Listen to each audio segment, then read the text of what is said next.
दिल्ली में हुआ एक घातक कार बम धमाका और उसके बाद जो जांच शुरू हुई वो और भी ज्यादा चौंकाने वाली थी। आइए इस पूरे मामले को परत दर परत समझते हैं। तो ये कहानी सिर्फ एक धमाके की नहीं है, ये कहानी है उसके पीछे छिपे सवालों की। और सबसे बड़ा सवाल ये है कि आखिर एक जान बचाने वाला जान लेने पर कैसे उतर आया। तो चलिए सबसे पहले चलते हैं उस शाम में जब पुरानी दिल्ली की एक बेहद व्यस्त सड़क पर एक जोरदार धमाके ने पूरे देश को सन्न कर दिया था। तो हुआ ये कि सोमवार 10 नवंबर की शाम थी। वक्त था करीब 7 बजे का। जगह थी पुरानी दिल्ली का भीड़-भाड़ वाला सुभाष मार्ग।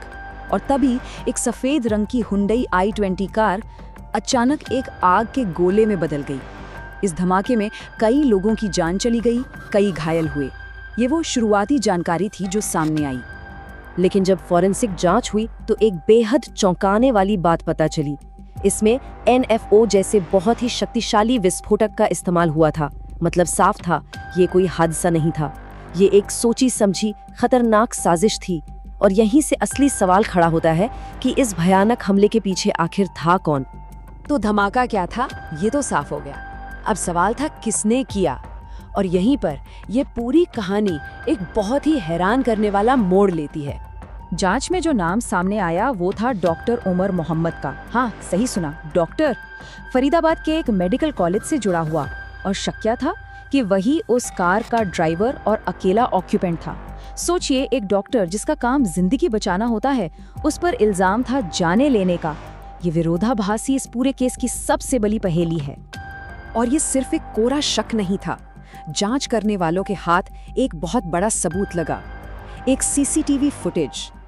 इसमें कथित तौर पर डॉक्टर उमर को धमाके से ठीक पहले उसी कार को चलाते हुए देखा गया था, चेहरे पर मास्क पहने हुए।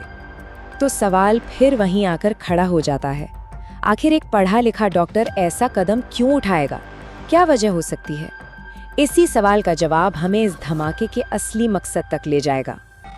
देखिए, जांचकर्ताओं की जो सेंट्रल थ्योरी है उसे समझने के लिए हमें उसी दिन की टाइमलाइन पर थोड़ा पीछे जाना होगा, क्योंकि उस शाम हुए धमाके से कुछ घंटे पहले कुछ बहुत बड़ा हुआ था। हुआ ये कि उसी दिन सुबह 10 नवंबर की सुबह सिक्योरिटी फोर्सेस ने फरीदाबाद में एक बहुत बड़े टेरर मॉड्यूल का पर्दाफाश किया। और फिर कुछ ही घंटों बाद शाम को दिल्ली में यह धमाका हो गया। अब जांचकर्ताओं के लिए ये सिर्फ एक इत्तेफाक नहीं था, उन्हें इसमें एक सीधा कनेक्शन नजर आ रहा था। और यहीं से जांचकर्ताओं की सेंट्रल थ्योरी निकल कर आती है कि ये जो बमबारी हुई, ये कोई पहले से प्लान किया हुआ मिशन नहीं था, बल्कि ये सुबह हुई रेड के बाद घबराहट में उठाया गया एक हताश आखिरी कदम था। अधिकारियों ने इस अटैक को फिदाइन हमला का नाम दिया। फिदाइन हमला मतलब एक सुसाइड मिशन, जिसमें हमलावर ये मानकर चलता है कि वो जिंदा नहीं लौटेगा।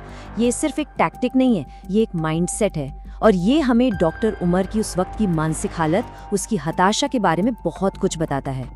तो चलिए अब उस नेटवर्क की बात करते हैं जिसके टूटने की वजह से ये धमाका हुआ।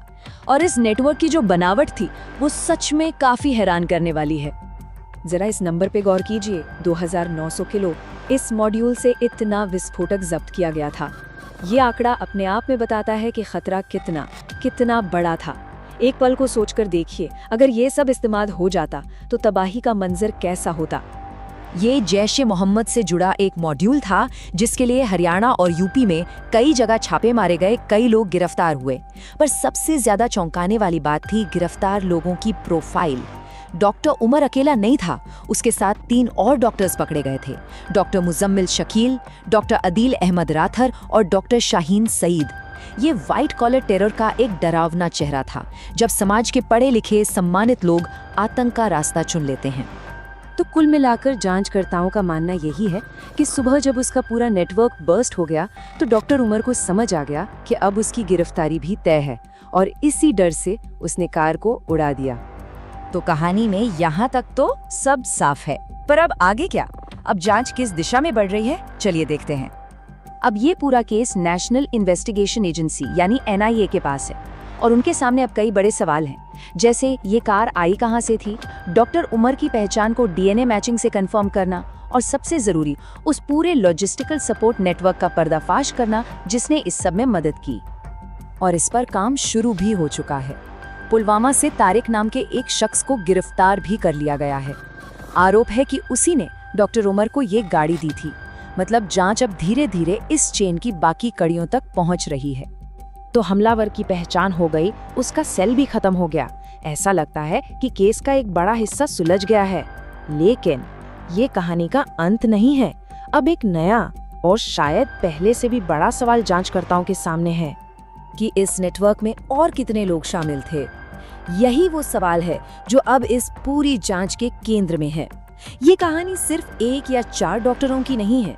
सवाल ये है कि ये जड़ें कितनी गहरी हैं और कितने चेहरे अभी भी नकाब के पीछे छिपे हुए हैं।